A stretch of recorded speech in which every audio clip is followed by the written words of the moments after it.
श्री राम जय जय राम।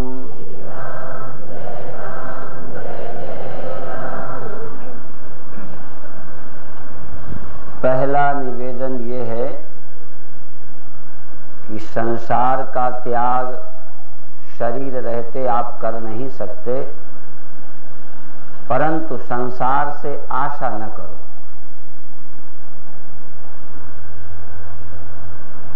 आश्रम में हो तो वहां न करो, घर पर हो तो यहां न करो, समाज राष्ट्र कहीं भी हो, किसी से ज्यादा आशा बांधना ही दुख का कारण है।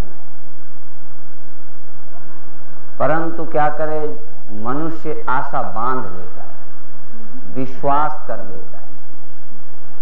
बिना विश्वास के एक दिन भी गुजारा नहीं।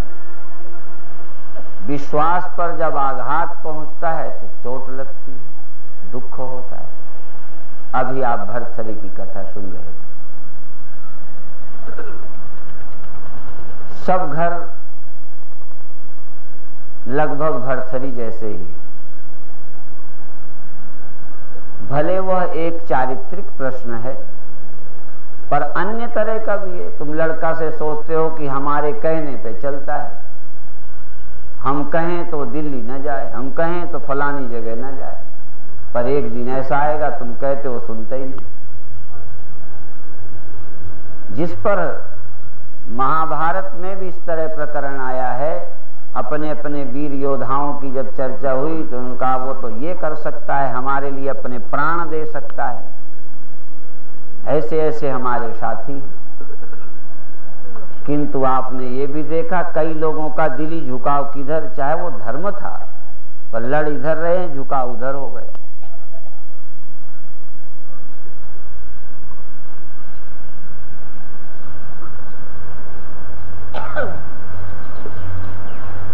जब आप अपने संपर्कों को देखेंगे तो ऐसा मालूम पड़ेगा। इसलिए एक तो बात मंत्र की तरह याद रखो कि रहना है, पर सुख की आशा इनसे न करना। सुख की आशा मत करो, बाकी व्यवहार तो करोगे, और व्यवहार जहां तक बने अच्छा करो। यद्यपि तुम्हारे अच्छा व्यवहार करने पर भी लोग तुम्हें अच्छा नहीं समझेंगे, ऐसी भी शायद शिकायत सबकी होगी। ऐसा कोई मनुष्य नहीं है जिनका ऐसी जगह कहीं संबंध न हो कि तुम उनको अच्छा समझते हो, उनके लिए अच्छा करते हो, तब भी वो तुम्हें गलत समझते हो।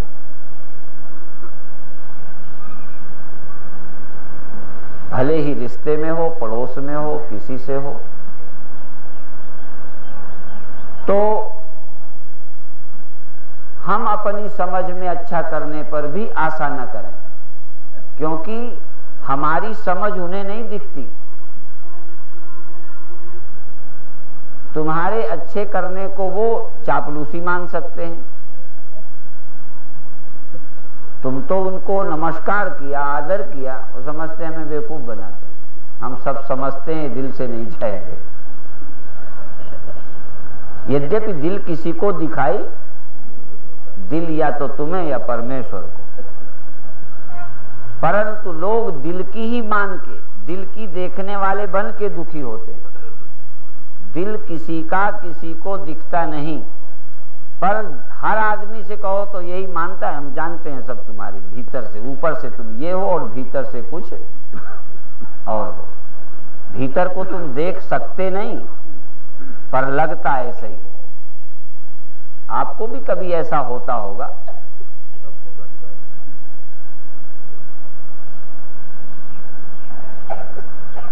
एक संत को लोग श्रद्धा करते हैं कि ये तो बहुत ऊंचे संत हैं। अब ऊंचे भी दिखाई नहीं देते, ये आपकी श्रद्धा है। और वहीं देखने वाले ये हैं कि सब धंधा है, सब जानते हैं, सब बातें ही बातें, उनको भी दिल दिखाई दे रहा है। श्रद्धालुओं को भी दिल दिख रहा है, नहीं, श्रद्धा के कारण ऐसा उन्हें लगता है। और अश्रद्धालुओं को भी दिल नहीं दिख रहा, उनकी अश्रद्धा के कारण ऐसा लग रहा है। जो जैसा ऐनक लगाए होता है वैसे ही दिखता है।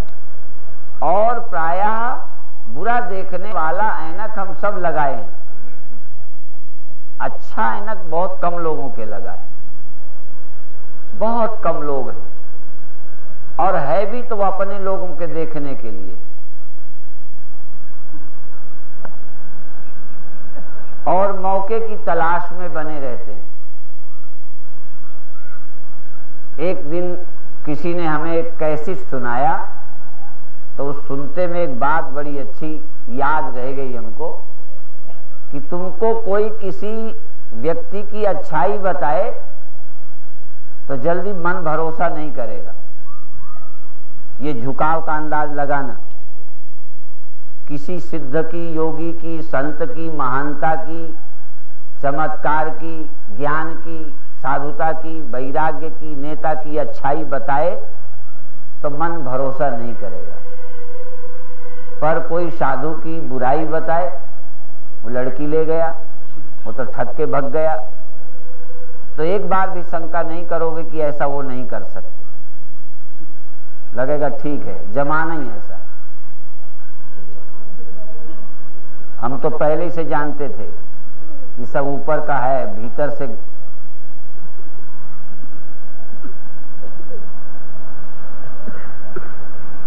असल में हम लोगों को बुरा लगभग मान ही रहे, सिर्फ जरा बहाना चाहिए। बल्कि कृष्ण और राम को भी आज का नास्तिक कोई सिद्ध कर दे ना कि पैदा ही नहीं हुए थे, तो उपन्यास है, तो आदमी तैयार बैठा है। मनुष्य कुछ धारणाएं बना लेता है,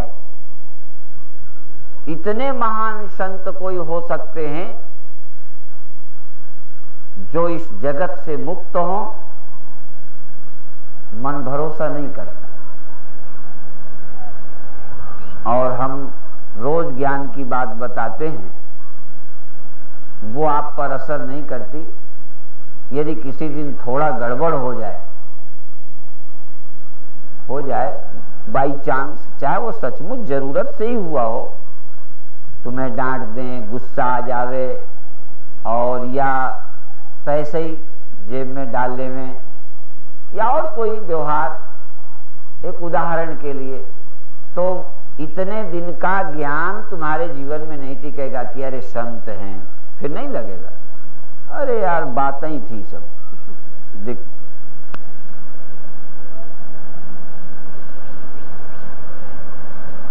इतनी हमारे हृदय में ज्ञान की ओर, निष्ठा की ओर, उस भीतर की पकड़, स्पष्टता नहीं है कि ऊपर की बात देख करके भी हम उस बात को समझ सकें। भगवान राम सीता के लिए रोते हैं, पार्वती की बुद्धि डोल गई,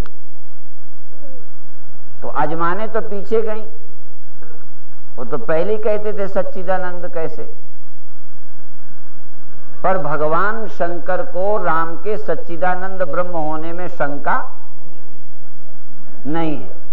भगवान शंकर को राम के सच्चिदानंद ब्रह्म होने में शंका नहीं, पार्वती को है। अब वहीं एक को भगवान लगते हैं, एक को नहीं लगते।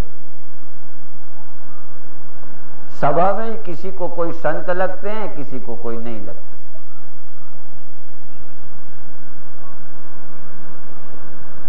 तो पहली बात तो ये कि जो हमें लगते हैं क्या सचमुच वैसा ही है। पहले तो ये भी, क्या आपकी समझ ज्यादा अच्छी है या दूसरों वालों की? भगवान शंकर ज्यादा सही समझते थे कि पार्वती? यूं तो आप कह दोगे कि शंकर, पर उस परिस्थिति में तुम हो, तुम्हारी गुरु की निगाह में कोई व्यक्ति क्या है और तुम्हारी निगाह में कोई व्यक्ति क्या है, तो वहां गुरु की निगाह वाली बात तुम्हें सही लगेगी कि अपनी निगाह वाली? हमारे गुरु महाराज कहते थे कि तुम इधर उधर इन आम साधुओं के पास मत बैठा करो, हमारे पास बैठा करो। तो हमें लगता था ये मना क्यों करते हैं? क्योंकि हमारी तो श्रद्धा थी सब संत, हमारी निगाह में सब संत थे, पर स्वामी जी की निगाह जैसे थे तैसे थी, क्योंकि उनके तो पाले पोसे थे हम सब, सैकड़ों साधु, सब उनसे चट्टे बट्टे खिलाए पढ़ाए लिखाए, कौन कितनी नेचर का है, कितना है, साधु है असाधु है, कैसी नेचर का है। तो हम तो सब संत जब आए तो संत देख के श्रद्धा, पर गुरु महाराज सबके पास में बैठने को मना करते, तो हमें गुरु महाराज पे शक होता था, ये क्यों कहते, पर उनके कहने का प्रयोजन कोई अपने चेलों से द्वेष तो नहीं रखते होंगे, कोई जरूर हमारा भला समझते होंगे, नहीं उचित समझते होंगे सबकी सीख के साथ बैठे, सबकी सीख हमारे लिए उपयोगी हो। लेकिन ऐसे में आदमी अपनी समझ को अच्छा मानता है। तुम अपने लड़कों से कहो हाँ नहीं बेटा तुम कुसंग में बिगड़ जाओगे, कहते नहीं, हम कुसंग में रह के हम बीड़ी थोड़ी पिएंगे, हम शराब थोड़ी सीख जाएंगे, हम समझते हैं, पर बैठने में क्या हर्ज है।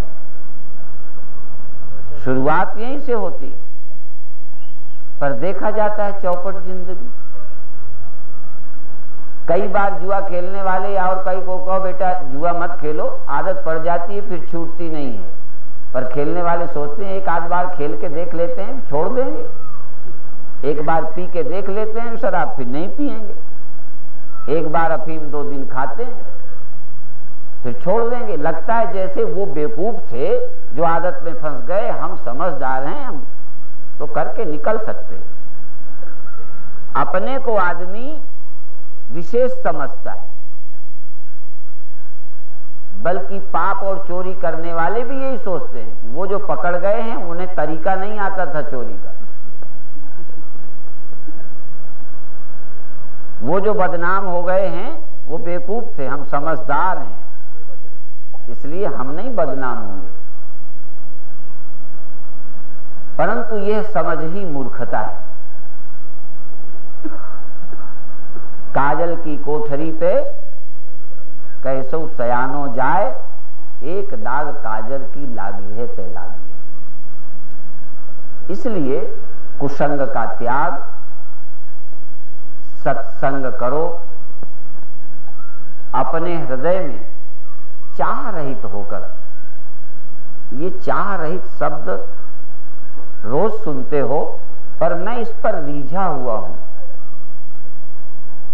मैं तो जीवन में साधना ही इतनी समझता हूं और है ही कुछ नहीं, जबकि चाह रहित का अर्थ शायद तुम गलत पकड़ोगे। खाने की चाह नहीं छोड़नी, वो टाइम पर होगी खा लिया, टाइम पे होगी पहन लिया, टाइम पे होगी लेट गए, टाइम पे जागे उठ गए, टाइम पे काम करने चले गए। परंतु हम सुखी होने के लिए, बड़े होने के लिए जो चाह कर बैठे हैं, एक तो बड़े होने की चाह है, बोलो तुम ज्यादा काय में लगे हो, झूठ नहीं बोलना, जो छोड़ना है उसकी बात मैं कर रहा हूं। रोटी खाने की इच्छा मत छोड़ना, अब किसी के बाप की ताकत नहीं कि छोड़ दे, तुम्हारी होती तो छोड़ देते, वो तो प्रकृति की है, गुणों की है, वो होके ही रहेगी, वो नासमझी से नहीं है, अज्ञान से नहीं है, अविद्या से नहीं है। इसलिए साधु भी नहीं छोड़ सकेंगे। यदि अज्ञानता से इच्छा होती तो ज्ञानी छोड़ देते। अज्ञान जनित इच्छाएं छोड़नी हैं, अविद्या से पैदा हुई इच्छाएं छोड़नी हैं, ब्रह्म के विस्मरण से जो इच्छा पैदा हुई है। घड़े को मिट्टी का विस्मरण हुआ, यूं समझ लो, है तो कल्पना, पर तुम्हारे लिए समझाने के लिए कहता हूं। घड़े को मिट्टी का विस्मरण हो गया कि हम एक दिन मिट्टी थे, विस्मरण हो गया, उसे पता ही नहीं, होश ही नहीं, वो समझता है हम घड़ा है। अब उसे मौत का डर है, तो एक तो इच्छा है कि हम कभी मरे ना, एक इच्छा है, और सब मेरे से छोटे और कमजोर रहे, मैं ही सबसे बलवान रहूं। इच्छा है, अब ये इच्छा उसकी पूरी करवा दो आप। मरे ना, कोई उसे सता ना पावे, कोई उसे फोड़ ना पावे, कोई उससे तगड़ा ना होवे, सबसे बड़ा वही होवे। ताजमहल देख के सिकुड़ जाता है। मटका मटकी ढेले पत्थर मजबूत कमजोर एक से एक पड़े।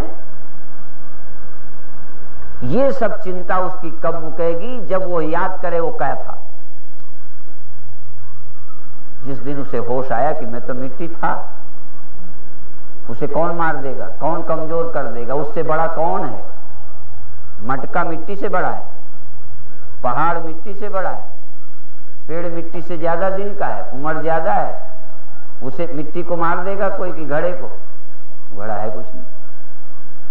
असल में कहीं न कहीं हमारे जो दुख हैं परमेश्वर ते बोले व्यापे सब्बे रोग।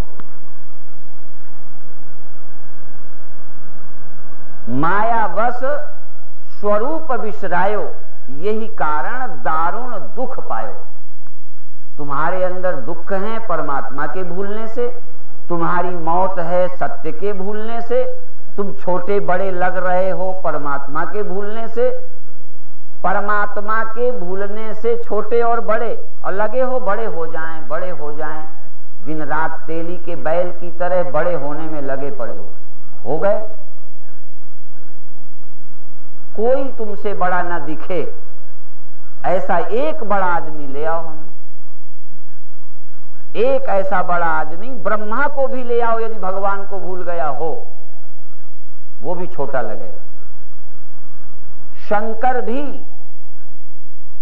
यहां तक भगवान विष्णु भी, यदि वो सत्य को भूल गए होंगे तो विष्णु भी बड़े नहीं, छोटे।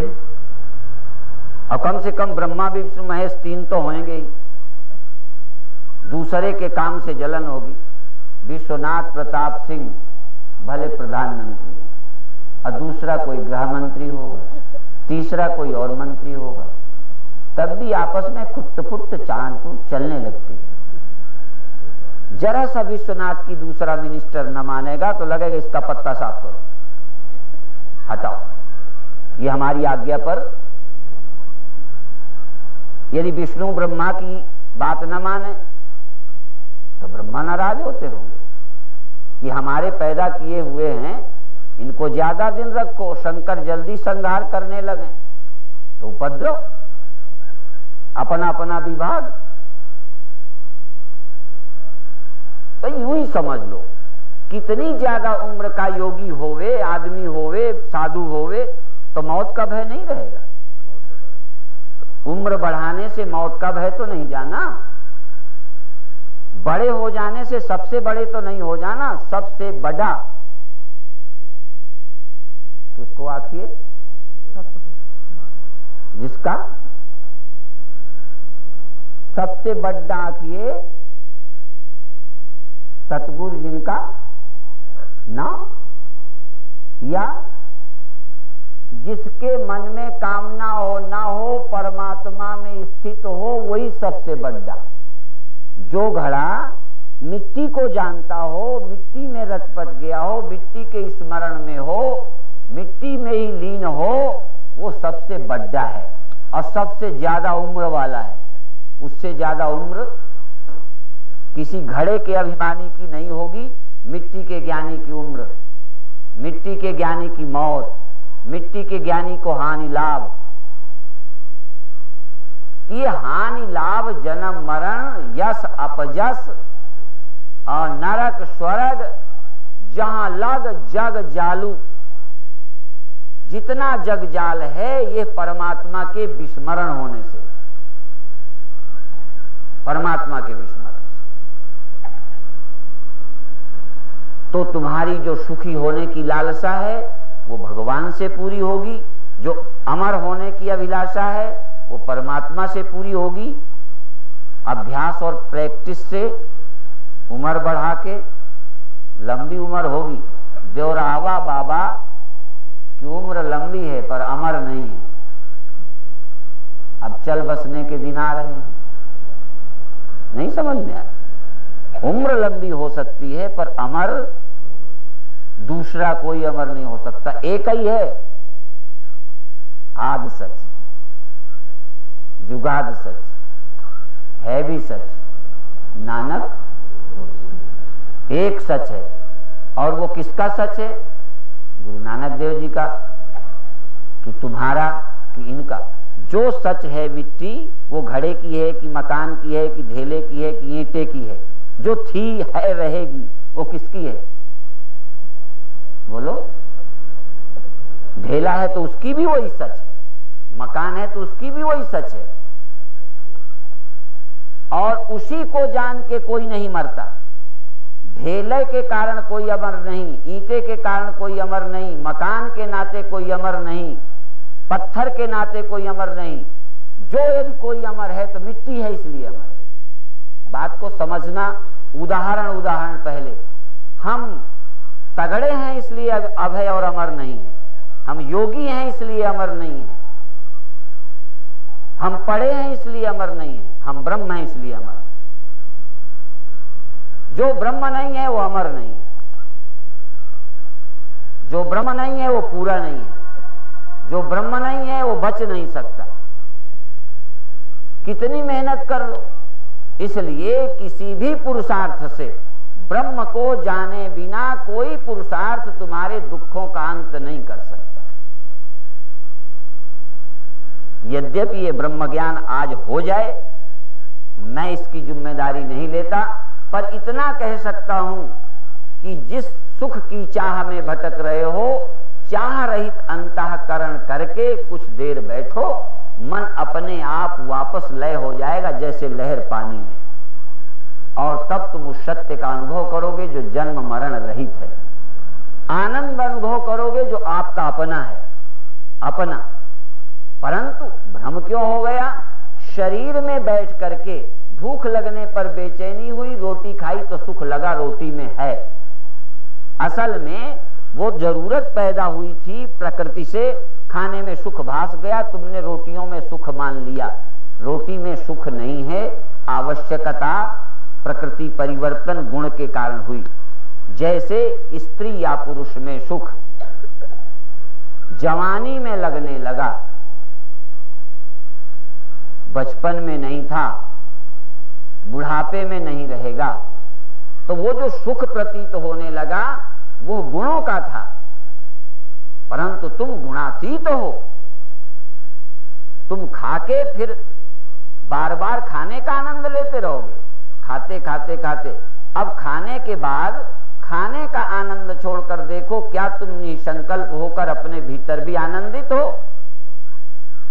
ठंडी लगी, कपड़ा ओढ़ लिया, फिर आप आनंदित हो?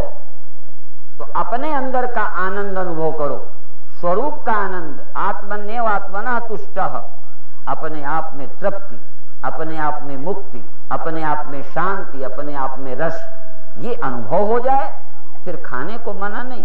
तो पहली चीज, खाने की इच्छा मत छोड़ो, पहनने की इच्छा मत छोड़ो, परंतु सुख के लिए पहनते रहोगे। कितने पहनोगे? पदार्थों में सुख मानकर जो भाग रहे हैं, इसका विरोध है। पदार्थों की उपयोगिता का विरोध नहीं है। मकान का, शरीर का, परिवार का अपना उपयोग है, परंतु यह तुम्हें शांति न दे सकेंगे, मुक्ति न दे सकेंगे, अभय न दे सकेंगे, साथ न दे सकेंगे। और तो क्या साथ देगा? यद्यपि तुम ध्यान नहीं देते, लगता है इन्होंने साथ नहीं दिया, आंखें साथ नहीं देती, कान साथ नहीं देते, पैर टांग साथ नहीं देती, और शरीर साथ, पर ध्यान नहीं देते। हमारी दृष्टि औरों पर है कि लोग साथ नहीं देते, शरीर साथ नहीं देता। और एक दिन शरीर बिल्कुल जो थोड़ा बहुत है बूढ़ा टूटा, ये भी नहीं साथ देगा। तो फिर तब इसमें कौन असत्य बोल रहे हैं? तो तब क्या होगा? इसीलिए जो छूट ही जाएगा, जब तक है इसको खिलाना मना नहीं, पहनाना मना नहीं, पर जब ये छूटेगा तब हम होंगे, तब क्या होंगे, कैसे होंगे। और अभी भी खाना छोड़कर खा के फिर अपने घर जाओ, बोल के फिर अपने घर जाओ, चल के फिर अपने घर जाओ, थोड़ी देर शरीर और इंद्रियों के साथ रह के अपने घर में रहो। जैसे नींद में जाते हो ऐसे स्वरूप में जाओ, अपने घर में रहने की आदत डालो, अपने घर में रहो, आराम पाओ, विश्राम पाओ। अविनाशी सुख अपने आसन, अविनाशी सुख अपने आसन, अपने आसन में आ जाओ, अविनाशी सुख है। परंतु हम अपने घर नहीं आते। हाँ वासी उस देश को जहां पार ब्रह्म का खेल, दिया भले अगम का बिन बाती बिन। लेकिन हम खोते की तरह बाहर भटकने के आदी हैं। धोबी भी यदि खींचने जावे तो घर को आने को तैयार नहीं। प्रकृति रोज घसीट कर तुमको घर लाती है। नेचर गुण शरीर से लौटाकर तुम्हें भीतर ले जाते हैं, संसार से रोज हटा ले जाते हैं। मौत भी एक दिन शरीर से हटा ले जाती है, पर हम वो खोते हैं कि रोज फिर बाहर भग, फिर संसार, वहां रमते ही नहीं, अपना घर अच्छा नहीं लगता। अपने घर में रमो, आत्मा में रमो, चैतन्य में विश्राम करो। कैसे करो? आप चैतन्यता को जागृत करके ख्याल करो। देवी जगाते फिरते हो, देवता जगाते फिरते हो, जगराता जगाते हो, तो जगी जगाई है देवी। सोई तो तुम हो, देवी जगाती है। परंतु चलो वो भी ठीक है कि देवी के जगाने के बहाने शायद जग जाओ। जगना तुम्ही को है, देवी को नहीं जगना, वो तो जगी जगाई है, नहीं तुम पूजने काहे जाते। असल में हम सोए हैं, हम असावधान हैं, हम भीतर जागें संकल्प शून्य होकर। पैर में दर्द है, पैर बदल के, भूख लगी है थोड़ा खा के, प्यासे हो पानी पी के, थके हो लेट के, ऐसी स्थिति में जाओ जहां कोई संकल्प परेशान न करने आवे। जो जरूरी है उनको निवृत्त कर दो। जैसे कई ये बातें सच भी हैं। अभी संत सुनाते थे कि लड़का मांगने वाली बात मैंने एक दिन सुनाई थी। ये तो भागवत और ग्रंथों में भी आता है, तो उन्होंने नहीं कथा सुनी। चलो लड़का हो जाए तब सुनेंगे। धुंधकारी जैसे हो गए, कहीं कुछ हो गए, फिर सुनी भागवत, फिर तो सुनना ही पड़ेगा। जिसका संकल्प है बहू आ जाए, आ जाए, फिर जब दुख होगा तब कथा सुनोगे। सुनना है कभी न कभी, पर पहले यदि कहते तो न सुनते। इसी तरह भूख लगी, उनका प्रवचन सुन लो, उनका भूख बहुत लगी है, खाया, बाद में सुन। हमारा मतलब जो आवश्यक संकल्प हैं उनको पूरा कर दो और गैर जरूरी वाले छोड़ दो। और गैर जरूरी संकल्पों को छोड़कर कि अब हम यहाँ रुपया कमाने के लिए जिंदगी नहीं है, दिन भर संसार बटोरने के लिए नहीं है, हमारा जन्म भगवान के भजन सुमिरन के लिए है, शांत होने के लिए, अंतर्मुख होने के लिए, अपने अंदर लौटने के लिए है। बस ऐसा समझ के कुछ देर निसंकल्प होके बैठो तो मन अपने आप शांत होते होते, जैसे लहरें अपने आप पानी में लय हो जाती हैं, ऐसे ही चैतन्य स्वरूप में आपकी प्रज्ञा स्थित हो जाएगी, आपकी बुद्धि लय हो जाएगी, आपका मन लीन हो जाएगा। क्यों? मन तू ज्योति स्वरूप है, अपना मूल पहचान। मन जो है ज्योति चैतन्य आत्मा रूप है, परंतु वह मन संसार में भागने के कारण मन बन गया और लौटता है तो नींद में जाता है। असल में होश में जाए तो परमात्मा में जाता है, बेखबर रहे तो नींद में जाता है, या हमको नींद में गया मालूम पड़ता है। जाते तो भगवान में हैं, पर चूंकि नींद थी इसलिए हमको लगता है नींद में चले गए थे, नहीं तो वहां कोई दुख नहीं था। तो आप लोग यह प्रैक्टिस निसंकल्पता की थोड़ी देर करो। यूं तो भजन साधन बहुत हैं, और ये परमात्मा का नाम भजन भी इसीलिए कि नाम से प्रीति होवे।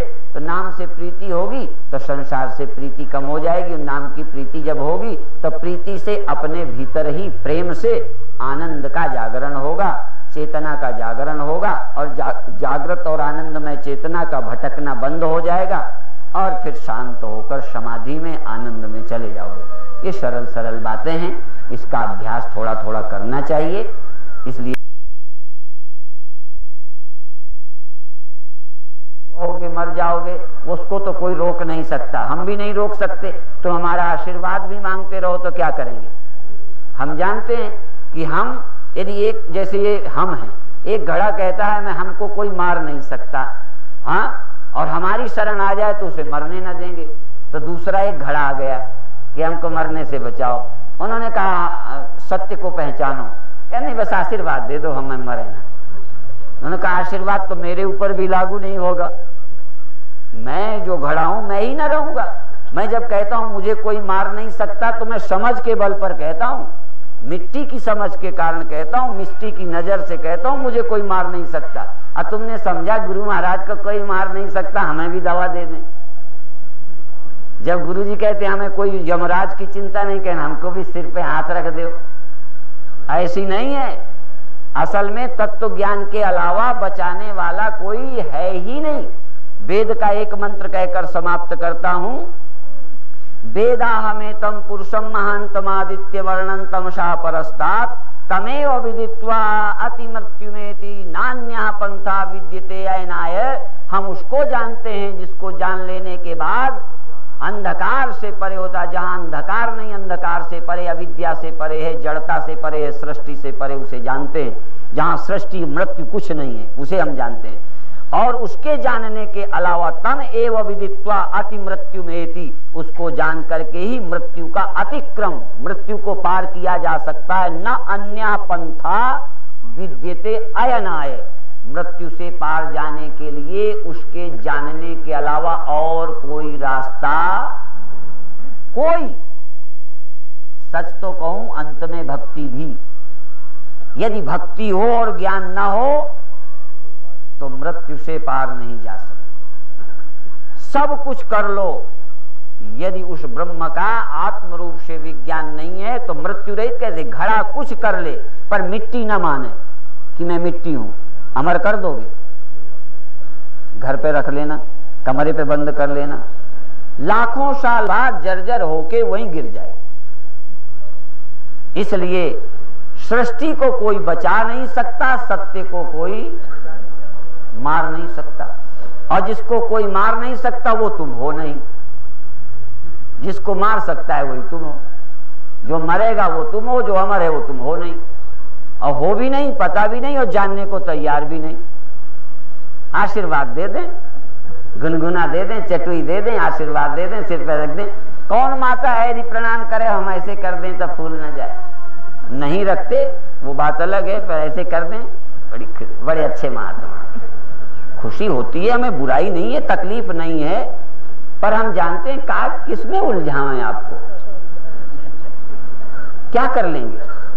और इसीलिए कभी कभी हम अपने लिए सोचते हैं कि हम अपने ऊपर नहीं कृपा कर सकते।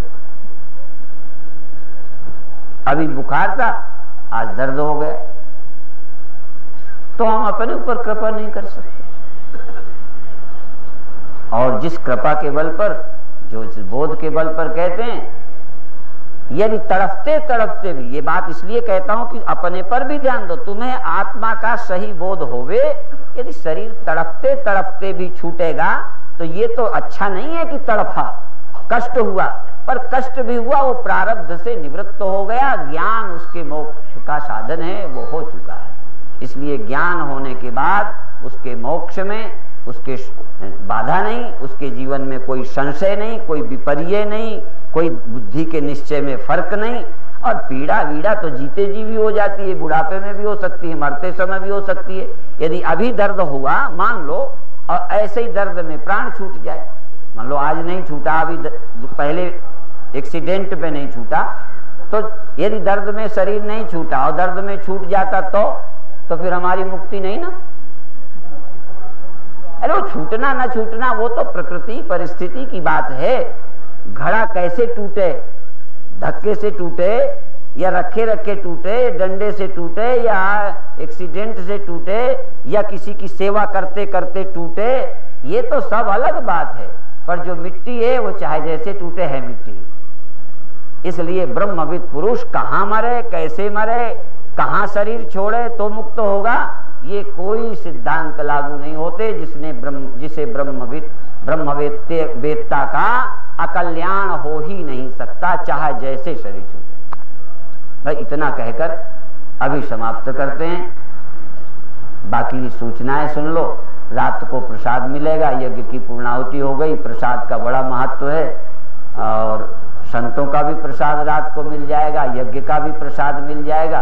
लालची तो हो ही, प्रसाद ही चाहिए, ज्ञान का प्रसाद तो चाहिए ही कम, पर फिर भी लालच में पशुओं को जब दवा देते हैं तो किसी चीज आटे आटे से मिला के खिला दे, क्या करें, उसके साथ खा जाए। तो प्रसाद के साथ ज्ञान का प्रसाद, प्रसादे सर्व दुखा नाम हानि रस्योपजायते, प्रसाद से सब दुखों की हानि होती है, और जिससे सब दुखों की हानि हो जावे, सब दुख, वही प्रसाद है। तो ब्रह्म ज्ञान ही परम प्रसाद है, उसको भी उपलब्ध करो। और रात को यज्ञ का भी। ओम शांति शांति।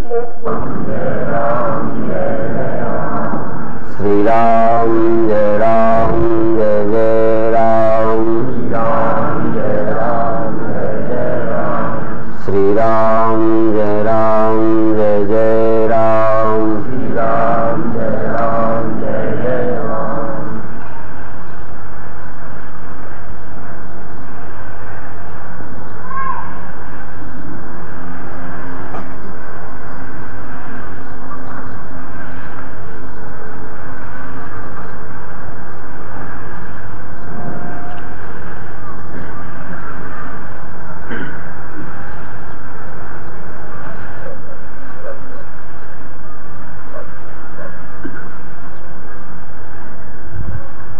एक नींद आती है जिसको हम सोना कहते हैं,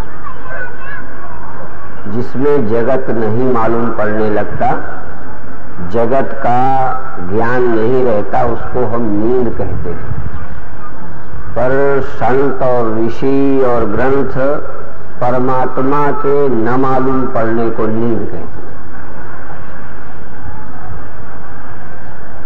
यदि हम परमात्मा के मालूम न पड़ने को बेखबरी कहें तो अभी हम लोग किस कैटेगरी में आएंगे? बेखबर। क्योंकि अभी हम उसको जागना कह रहे हैं जिसमें जगत दिखने लगता है, और सोना किसे कहते हैं? जिसमें जगत दिखना बंद हो जाता है। तो अभी तुम्हारा सोना और जगना दोनों ही लौकिक हैं। जागे भी तब जब जगत दिखने लगा, और सोए कब मान लिया? जब जगत दिखना बंद हो गया। अब हम ठीक उल्टा बोले, जिसको परमात्मा अपरोक्ष अनुभव हो रहा हो वह जागा, और जिसको परमात्मा का स्मरण या परमात्मा का ध्यान न रहे वो सोया। तो यदि हम इस परिभाषा से देखें तो हम सब सोए हुए हैं, क्योंकि आप जगे इसलिए कहते हो जगत दिखने लगा, और हम सोए इसलिए कहते हैं कि जगने वालों को भी परमात्मा का तो पता है नहीं। और गहरी नींद में भी जिसको दोनों लोग सोना कह रहे हैं, हम लोग भी सोना कह देते हैं, लोग भी कह देते हैं गहरी नींद। असल में गहरी नींद हमारे लिए नींद नहीं है। हमारी दृष्टि से तो तुम सदा ही नींद में हो, जागे हो तब भी नींद में हो, और जब जगत नहीं दिखता तब भी नींद में हो। क्योंकि परमात्मा का अज्ञान जागृत में भी है, स्वप्न में भी है, और गहरी नींद में भी है। कोई गहरी नींद में कोई भगवान को जान नहीं जाते, और गहरी नींद में कोई तुम भगवान को भूले नहीं हो। यदि जागृत में तुम भगवान को जानते होते, स्वप्न में भगवान को जानते रहते, तो हम जरूर कहते कि अब ये आदमी सो गया। वो नींद में भगवान को भूलता तो हम उसे सोया कहते, पर हमारी दृष्टि से तो अभी भी सोए। हम वेदांती लोग नहीं कहेंगे कि तुम सो गए, ध्यान में सो गए, या लेटे लेटे सो गए, या गाड़ी में सो गए। ये तो जगत की दृष्टि से सो गए बोलते हैं, हमारी दृष्टि से तो सोए ही हुए हो, सोए ही हुए हो, कभी जागे ही नहीं। इसलिए उपनिषद कहते हैं अनादि माया सुप्तो। अनादि काल से, कोई कल से परसों से आज और कल 1000-2000 वर्ष में सोए हो, ऐसा नहीं, सोए ही रहे हैं। इसलिए जगना और सो जाना, जगना और सो जाना, ये तो बिल्कुल लौकिक है।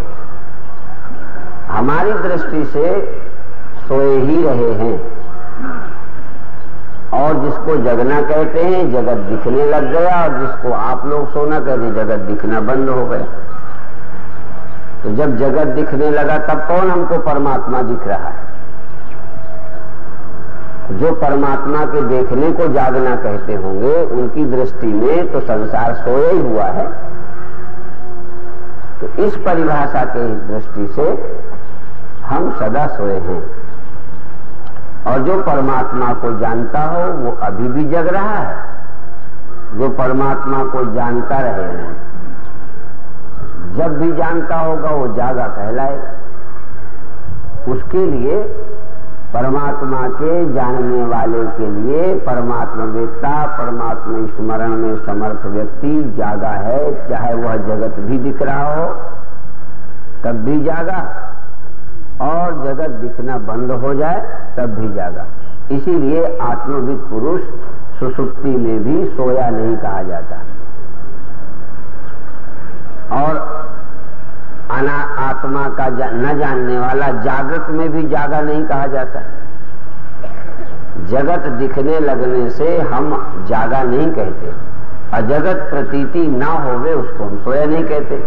समाधि वाले व्यक्ति को जगत की प्रतीति नहीं होती, लेकिन फिर भी उसे हम सोया नहीं कहते, जागा है। जिसे स्व का स्मरण है ध्यान में, चाहे वह बेखबर हो, संसार भर का पता न हो, दर्द का, संसार का, भूख का, प्यास का पता नहीं है, फिर भी उसे हम सोया नहीं कहते, जागा कहते, क्योंकि वो स्वरूप में जागा है। और जगत भर का पता चलता है तब भी उसे हम जागा नहीं कहते, क्योंकि वो सोया है। इसलिए परिभाषा ही उपनिषदों की भिन्न है। अब एक और बात बता दें, पानी में जहां लहर होती है वहां लहर मालूम पड़ने लगती है, पानी को लहर का दर्शन होता है। पानी का पानीपन लहरपन मालूम पड़ता है, और लहरपन की प्रतीति होती है, पानीपन की नहीं। और जब लहर मिटती है तो लहर के मिटने पर भी पानी की प्रतीति नहीं होती। दो स्थितियां हैं। जब गहना मालूम पड़ता है तब भी हम सोने को नहीं देखते, और लोक में तो गहना तोड़ देने पर लोग कह डलते हैं, पर वेदांती यहां भी कहते हैं तुम नहीं देखते सोने को। उस समय हम एक डली, सोने का टुकड़ा, तो हम डली देखते हैं। तो सोने की एक डली हो तो हम उसे डली देखें, और जब गहने बन जाएं तो गहना देखें। सोने का दर्शन न करें, सोने का ध्यान न रहे, तो हम उसे कहेंगे सोने का अज्ञान ही निद्रा है। और गहनों का ज्ञान और गहनों का न रहना, गहनों का न दिखना, उसको हम सुषुप्ति कहते हैं। गहनों का न दिखना कारणावस्था कहते हैं। जब गहने दिखने लगे तो ये कार्यावस्था है, और जब गहने न दिखने लगे, केवल एक डली रह गई, तो यह कारणावस्था है। परंतु जिसमें भी अभाव हो किसी चीज का और फिर भाव हो, उसको हम अवस्था बोलते हैं। अवस्था की परिभाषा जरा, सत्य वो है जो सदा होता है। अवस्था वो होती है जो कभी होती है, कभी नहीं होती। जैसे गहना एक अवस्था है, गहना तो गहना कभी होते हैं और कभी, और गहनों को कुचल कर एक इतना ढेला ले आए सोने का, तो ढेला सोने की जो डली है वो डली भी एक अवस्था है कि डली हमेशा रहेगी। जो भी न रहे वो अवस्था है। तो सोना रहेगा या डली रहेगी हमेशा? बोलो, गहना नहीं रहेगा। और डली, सोनार के यहां डली हमेशा डली बनी रहती है, तो डली बदल जाती है तो डली भी नहीं रहती और गहना भी नहीं रहता, और जो रहता है उसकी शक्लें नहीं रहती। डली भी एक शकल है, भले वो शकल शिव जी वाली है, शंकर वाली नहीं। शंकर और शिव में जो कुछ लोग भेद करते हैं वो समझने के लिए, बाकी तो उनकी बेवकूफी है। तो जैसे शंकर का शरीर और आकार है और शिव जी में कोई अंगों का आकार नहीं है, तो समझो गहना शंकर भगवान है और डली शिव जी, वो प्रतिमा जिसमें अंग नहीं है, अनेकता नहीं है, एक पिंड है। तो एक पिंड और अनेक आकार, तो गहनों का आकार तो अनित्य है ही। वो डली का शिवपना जो एक आकार है, शिव है, एक जैसा है, वो और गहना न रहने पर भी सोना रहता है।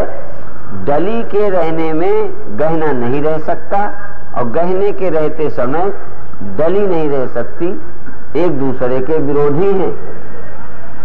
गहने की अवस्था में डली की अवस्था नहीं रहेगी, डली की अवस्था में गहने की अवस्था नहीं रहेगी, परंतु सोना निर्विरोध है। जब गहना रहे तो सोना रहेगा, नहीं रहेगा, और डली हो तो सोना अवस्था नहीं है, सोना अस्तित्व है।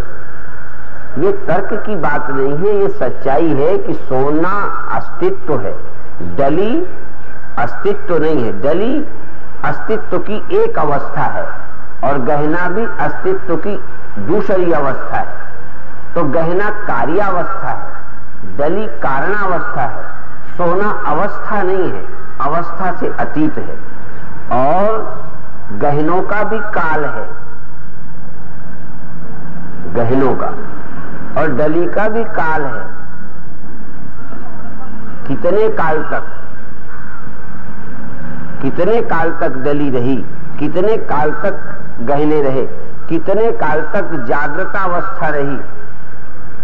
प्रतीत क्या होता है मैं नहीं जानता, कितनी देर तक जागृत रहे, जब जगत देखते रहे या स्वप्न देखते रहे। स्वप्न देखने का और संसार रहने का कोई टाइम है, और नींद हुई, नींद का भी कोई टाइम है। एहसास हो ना हो, लेकिन नींद का भी समय है।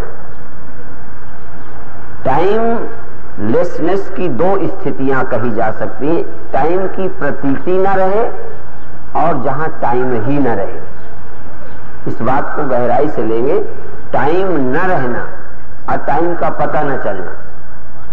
नींद में टाइम का पता नहीं रहता, पर नींद का टाइम होता है। नींद का समय होता है कि नींद नित्य है, टाइम लेसलेस नींद है। नींद का समय, नींद का काल सदा है या कुछ काल है। जैसे जागृत काल में कालबोध भी है और काल भी है, काल है भी, काल का पता भी चलता है। और नींद में काल तो है पर काल का पता नहीं है। जैसे डली का भी एक काल है, कितना काल है हम नहीं जानते, पर डली इसी काल तक रहेगी और गहना भी। तो जागृत भी किसी समय तक, काल माने समय, जागृत का भी समय है, 10 घंटे हो 4 घंटे हो मैं नहीं कह सकता, लेकिन समय है। और स्वप्नों का भी काल है, स्वप्न काल भी है और सुषुप्ति काल भी है, लेकिन चैतन्य का कोई काल नहीं है। चैतन्य का कोई काल नहीं है। जागृत काल में भी चैतन्य काल है, जागृत काल सीमित है, चैतन्य काल असीम है।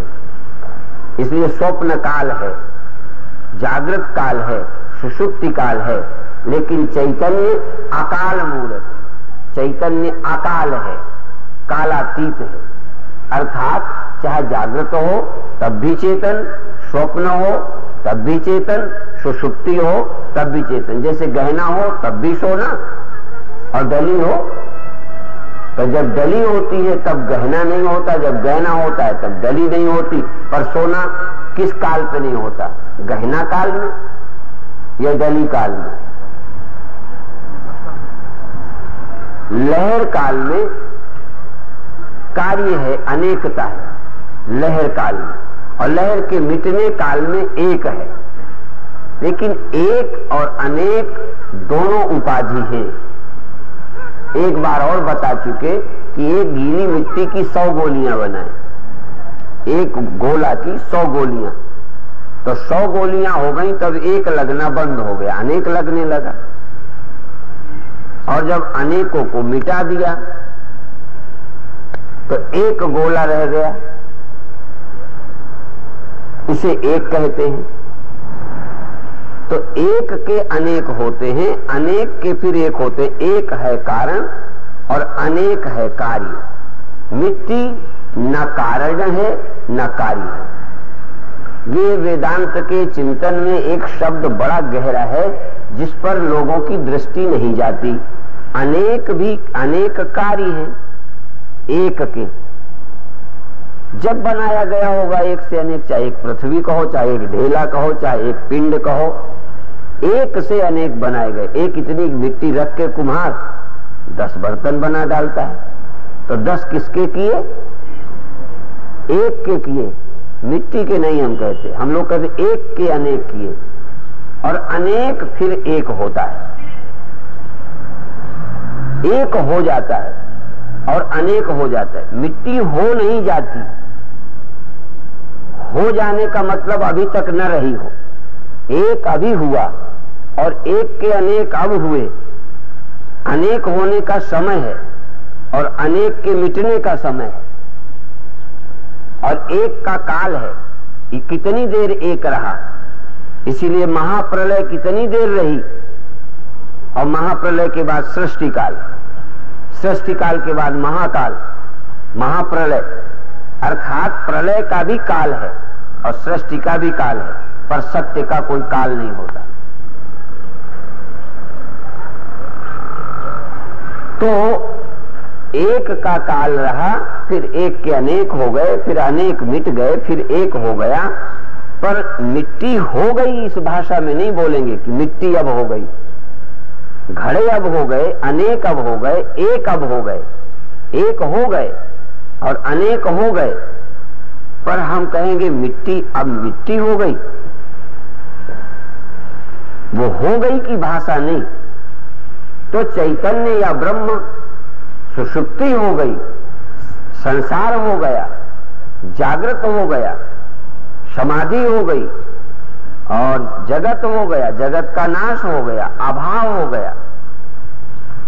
भाव और अभाव हो जाते हैं, सृष्टि और प्रलय होते हैं। चैतन्य कभी होता नहीं है, चैतन्य सदा है। इसीलिए परमात्मा के लिए हो गया शब्द का प्रयोग नहीं। सुसुप्ति हो गई, समाधि हो गई, जागृत हो गया, सृष्टि हो गई, प्रलय हो गई, परिवर्तन हो गया। तो परिवर्तन भी किसी अवस्था में हुआ होगा, किसी गहने में हुआ होगा, किसी हालत में हुआ होगा। हालत में परिवर्तन होता है, हालात, हालत, अवस्था, लेकिन अस्तित्व में परिवर्तन नहीं होता। हम अस्तित्व को ब्रह्म कहते हैं, हम अस्तित्व को परमात्मा कहते हैं, और अस्तित्व को कालातीत कहते हैं। अस्तित्व में काल का प्रभाव पड़ता ही नहीं है। समय का प्रभाव सृष्टि में पड़ता है, समय का प्रभाव महाप्रलय में भी पड़ता है। यदि महाप्रलय होने के बाद समय का प्रभाव न पड़ता तो फिर सृष्टि होने का समय न आता। जैसे जागृत काल में समय रहता है तो हमको सोने में मजबूर होना पड़ा, समय हमको सोने लायक कर देता है। तुम एक आसन पर बैठे हो, समय तुम्हें पैर बदलने को मजबूर करेगा, समय तुम्हें शरीर को बूढ़ा कर देगा, समय जागे हुए आदमी को सुला देगा और समय सोए आदमी को भी बोलो जगा देगा, समय जगा देगा।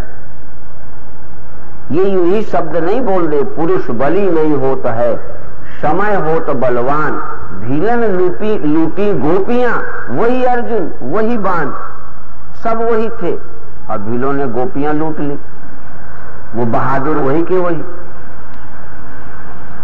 तो जिसको समय नष्ट कर देता है, बदल डालता है, वह सत्य नहीं है। तो सुषुप्ति को समय नष्ट करता है कि नहीं?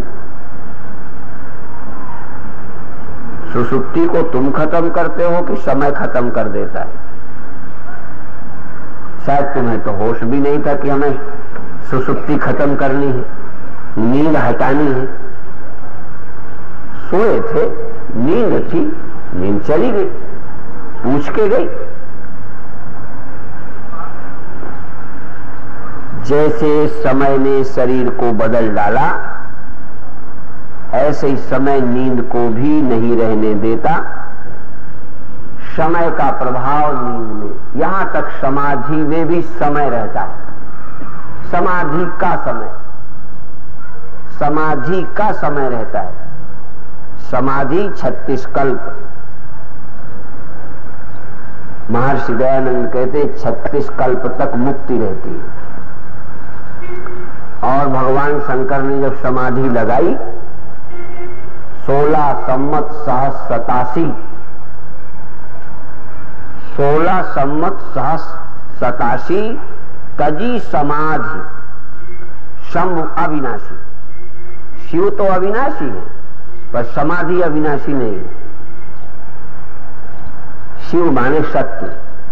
जब शिव जी समाधि लगाए संसार से रहित हो गए, तो संसार से रहित जो हालत थी समाधि की वो भी फिर रही, फिर संसार खड़ा हुआ, समाधि छूटी। जैसे कोई गहनों से उकता के सोना समाधि लगा ले, डली हो जाए, तो सोना डली हो गया। जैसे सोने ने क्या लगा ली? समाधि। तो समाधि छूटेगी कि नहीं?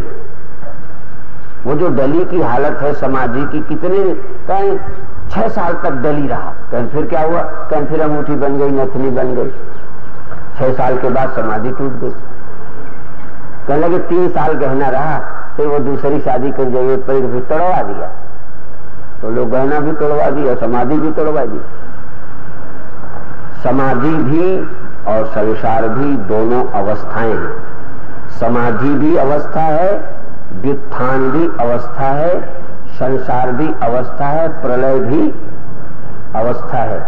पर आत्मा प्रलय में और सृष्टि में, समाधि में और व्युत्थान में एक जैसा रहता है। जो एक जैसा रहता है, जिसका काल नहीं होता, जिस पर काल की गति नहीं है, समाधि में भी भले काल की प्रतीति न हो, लेकिन काल समाधि को बख्शता नहीं। सुषुप्ति में भले काल बोध न हो, पर काल सुषुप्ति को टिकने नहीं देता। भले जड़ पदार्थों को काल बोध नहीं है, मनुष्य को, पशु को काल बोध है। दीवाल को, बिल्डिंग को काल बोध न हो,